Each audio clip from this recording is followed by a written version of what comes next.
Goods representative account.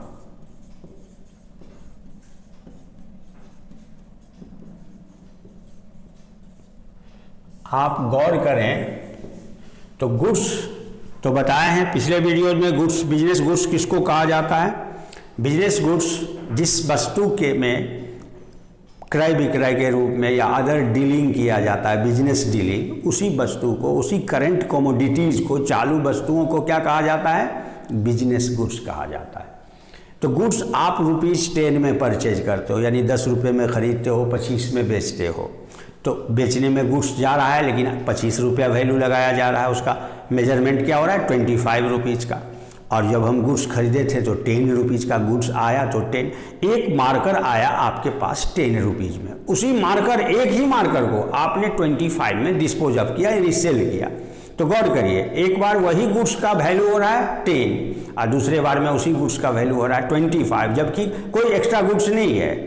तो आना और जाना तो स्वाभाविक है प्लस माइनस को इंडिकेट करेगा। तो प्लस माइनस जो हम करेंगे, 25 माइनस करेंगे और प्लस 10 करेंगे तो क्या होगा? डिफरेंस आ जाएगा 15 रुपीज़ का, जो गलत होगा। इसीलिए गुड्स के नाम से अकाउंट मेंटेन नहीं किया जाता, क्योंकि कभी गुड्स डेबिट होगा, कभी गुड्स क्रेडिट होगा और दोनों का वैल्यू डिफरेंट रहेगा। इसीलिए गुड्स के कुछ प्रतिनिधित्व करने वाले अलग नाम से खाता खोला जाता है, जिसमें सबसे पहला है परचेजेज अकाउंट। हाँ, परचेजेज अकाउंट, दिस अकाउंट यानी purchase account is maintained for, ये फॉर फॉलोइंग इवेंट्स लिख दीजिए, फॉर फॉलोइंग इवेंट्स या ट्रांजैक्शन, ये निम्न लेन देन या घटनाओं के लिए परचेज अकाउंट मेंटेन होता है। इसमें पहला आ गया फॉर गुड्स परचेज्ड,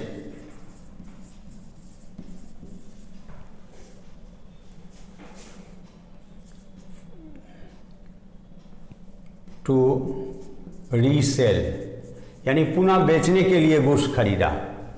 दूसरा for goods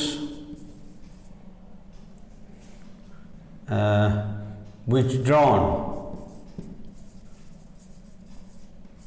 by proprietor, proprietor means owner of business, for his personal और डोमेस्टिक यूज, यानी घरेलू प्रयोग के लिए या फिर अपने निजी प्रयोग के लिए क्या करता है? गुड्स विथड्रॉ करता है, यानी निकालता है व्यापारी, तो परचेज अकाउंट होता है। फॉर गुड्स लॉस्ट बाय, यानी एक्सीडेंट से लॉस हो, चोरी से लॉस हो, आग लग जाए, किसी भी कारण से लॉस होगा तो गुड्स लॉस्ट के लिए गुड्स अकाउंट नहीं खोल के कौन सा अकाउंट खुलेगा? परचेज अकाउंट खुलेगा। फिर देखें, for goods given as charity,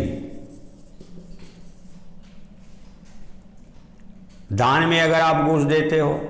for goods used for other than cell,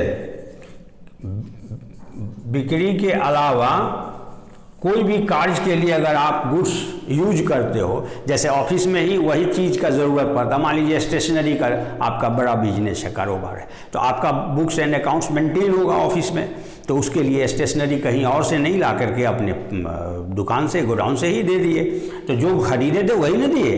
तो for goods use for other than sale, sale के अलावा, जैसे एग्जाम्पल के तौर पर आप लिख सकते हो फॉर ऑफिस यूज, है ना,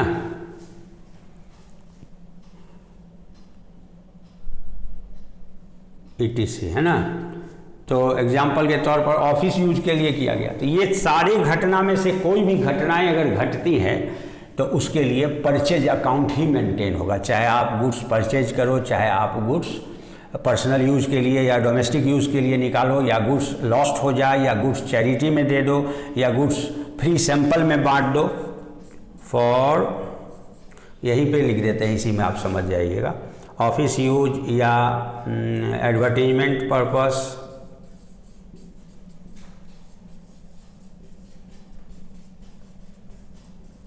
आप फ्री में सैंपल देखते होंगे, टीचर लोगों को स्पेसिमेन कॉपी मिलता है बुक्स का, वो क्यों मिलता है? एडवर्टीजमेंट के लिए। तो जो परचेज है उसी से एडवर्टीजमेंट भी हो रहा है, तो इस सब के लिए परचेज है का।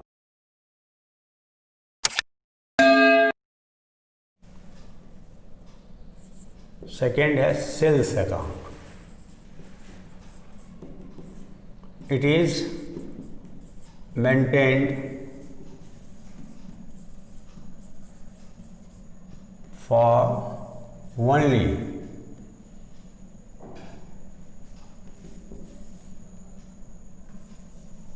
maintained only for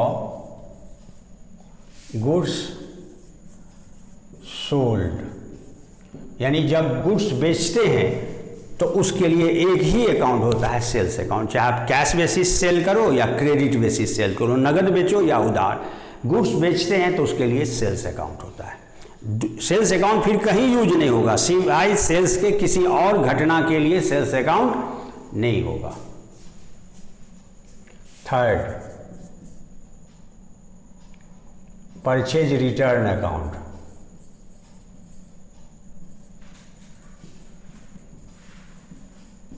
या इसी को कहते हैं return outward account. Purchase return को क्या कहते हैं? Return outward. जब बिजनेस से बाहर लौटता है गुड्स तो उसको रिटर्न आउटवार्ड कहा जाता है। जब लौट के बिजनेस में आता है तो only for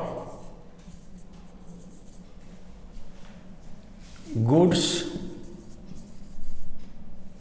returned back to supplier, to supplier of goods, यानी जिसने माल सप्लाई किया, जो माल आपको आपूर्ति करता है सप्लायर कहलाता है। तो जिसने सप्लाई किया उस माल में से कुछ डिफेक्टिव हो सकता है, अप टू मार्क नहीं होगा, जो स्टैंडर्ड उसका होना चाहिए फॉर्म वो नहीं है, तो आपने देखा कि ये डिफेक्टिव गुड्स हमारे कस्टमर्स तो लेंगे नहीं, तो उसको वापस कर दिया, या आपके लिए यूजलेस है तो आपने रिटर्न कर दिया। तो ओनली किसके लिए परचेज रिटर्न होगा? तो जो खरीदा हुआ माल हम सप्लायर को वापस भेज देते हैं, वापस कर देते हैं, उसके लिए, केवल उसी के लिए, दूसरा किसी और घटना के लिए नहीं होगा। उसके बाद फोर्थ है सेल्स रिटर्न अकाउंट, या इसी को कहते हैं दूसरे नाम से रिटर्न इनवार्ड, यानी व्यापार में लौट के आ जाता है। तो जैसे आपको कोई सप्लाई किया तो आपने वापस करने पर परचेज रिटर्न अकाउंट खोला उसी सप्लायर को वापस। उसी तरह आप किसी को सप्लाई करोगे अपने कस्टमर्स को, तो कस्टमर्स को भी अगर डिफेक्टिव उसमें से या टूटा फूटा मिलेगा तो वो भी आपको लौटाएगा, तो वापस आएगा व्यापार में लौट के लिए, इसीलिए रिटर्न इनवार्ड कहलाता है। यानी लौट के वापस बाहर जाएगा, इसलिए रिटर्न आउटवार्ड कहलाता है। तो only for the goods returned